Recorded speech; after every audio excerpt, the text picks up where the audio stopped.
Eu fico pensando,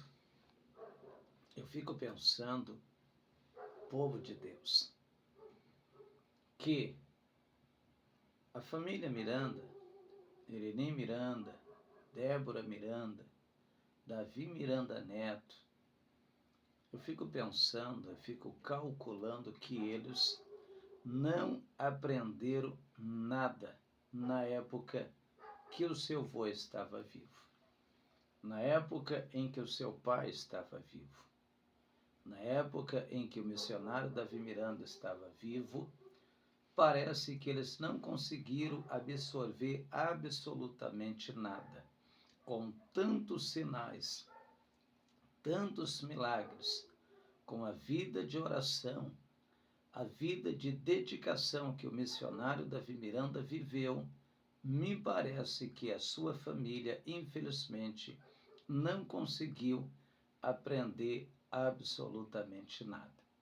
Porque se eles tivessem aprendido com tantos sinais que eu presenciei, eu congrego neste ministério há 27 anos, presenciei muitos grandes sinais ali na sede mundial, Deus usando o missionário Davi Miranda, não somente o missionário Davi Miranda, como Joel Miranda, como o presbítero José Borges e até o presbítero Sérgio Sora na época, e muitos que eu conheci.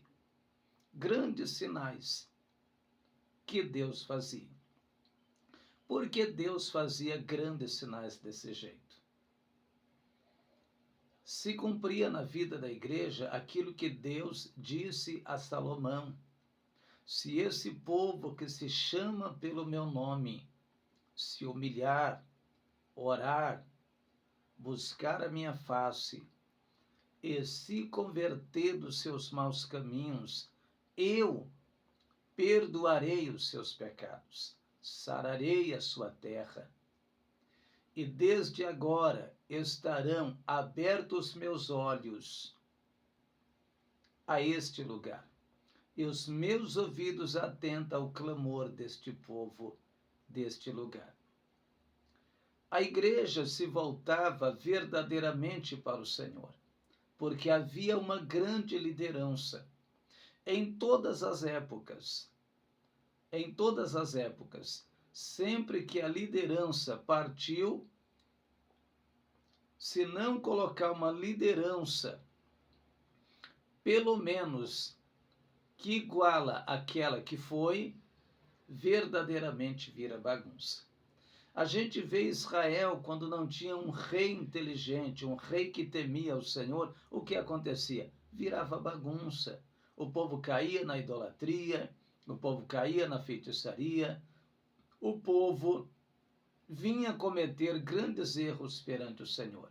Mas quando Deus levantava um homem que temia ele, que tinha o espírito dele, colocava o povo na linha. Isso aconteceu com a Igreja Assembleia de Deus, com Daniel Berg. Enquanto Daniel Berg estava vivo, a Igreja Assembleia de Deus era um grande ministério, tinha grandes homens e grandes mulheres de Deus. Não estou dizendo que não tenha hoje. Hoje nós temos ainda grandes homens e grandes mulheres de Deus que continuam temendo ao Senhor. Mas o que se tornou a Igreja Assembleia de Deus hoje? Né? Ela não é nem o começo daquela Assembleia de Deus que a gente conheceu. Hoje está lá a vaidade, está lá todo tipo de erro dentro da igreja. Isso aconteceu com a Igreja Batista, aconteceu com a Igreja Presbiteriana e outras igrejas.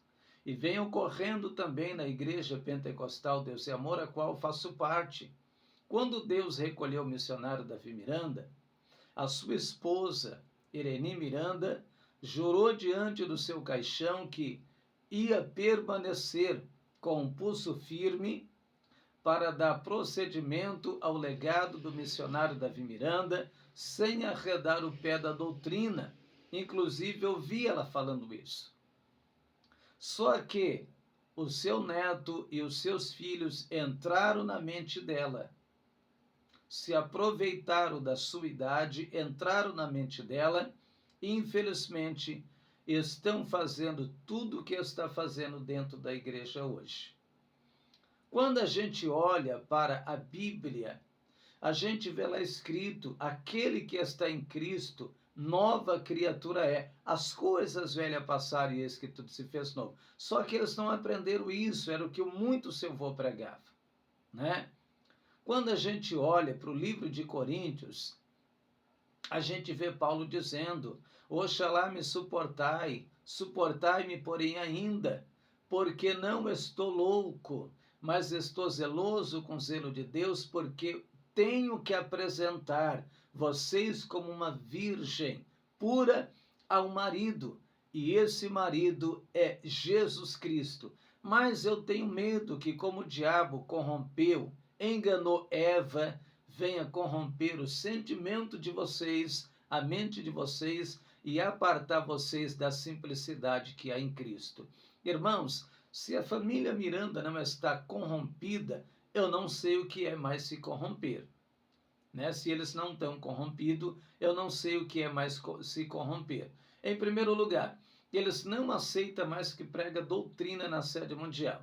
Doutrina, a verdadeira doutrina escrita nessa palavra, ao qual lá no livro da Epístola de João, no capítulo 9 e no versículo 1, se eu não estou enganado, lá está escrito: todo aquele que prevarica e não persevera na doutrina de Cristo não tem a Deus, mas aquele que persevera na doutrina de Cristo, este tem tanto ao Pai como ao Filho.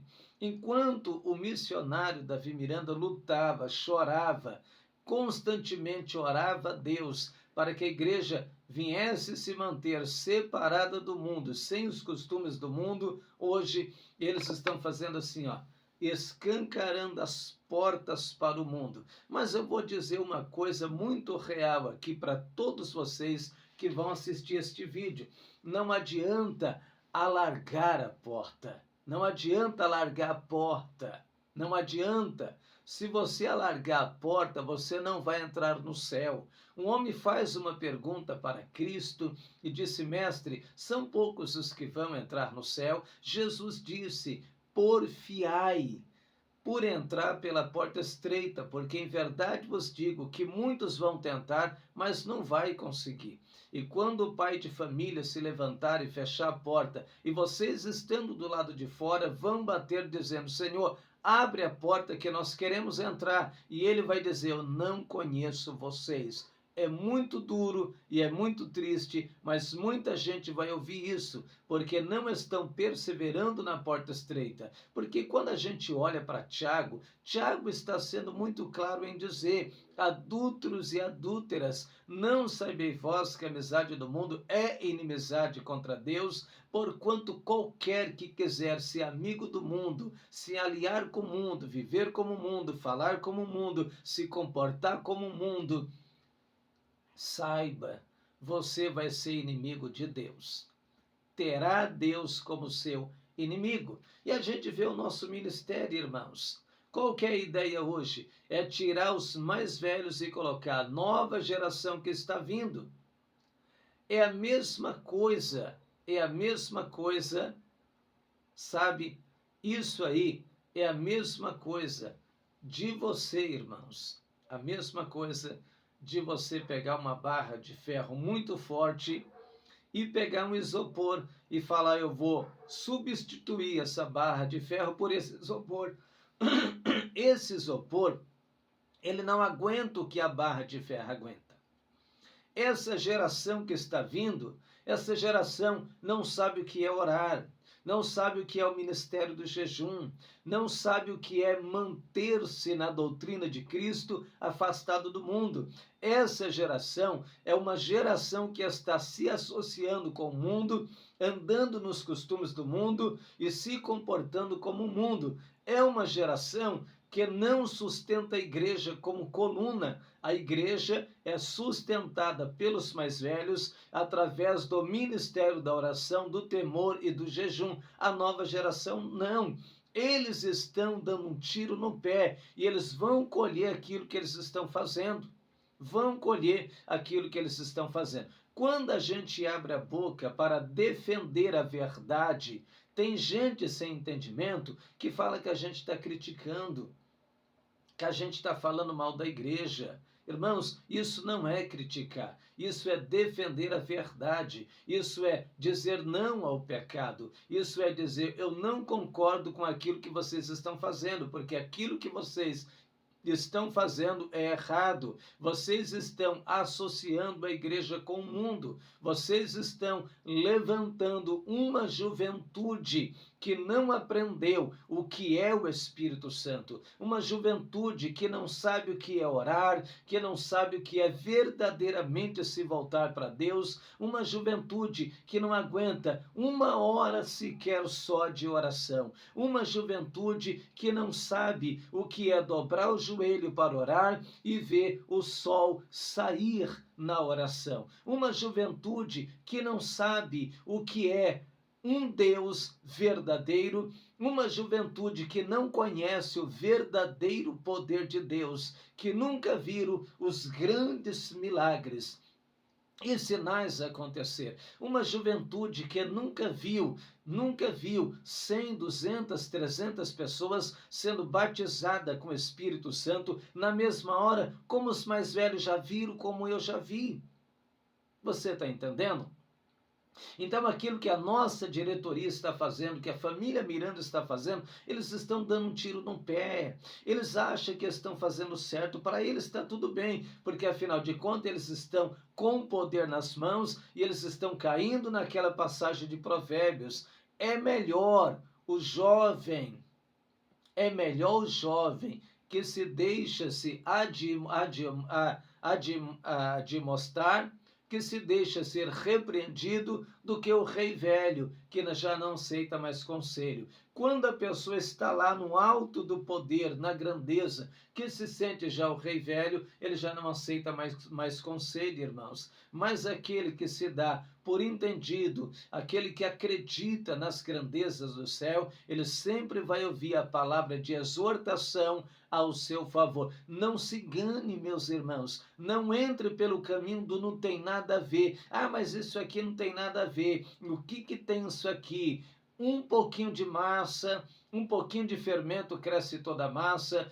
O não tem nada a ver vai levar milhares de cristãos para o inferno. O inferno está assim, ó, lotado de cristão que a vida toda disseram, isso não tem nada a ver. O que tem a ver só pintar o meu cabelo? O que tem a ver só fazer isso aqui? O que tem a ver um joguinho de luzes dentro da igreja? O que tem a ver pintar a igreja de preto? O que tem a ver isso? O que tem a ver aquilo? Isso não tem nada a ver. O inferno está cheio, as portas do inferno estão se abrindo para esse tipo de pensamento.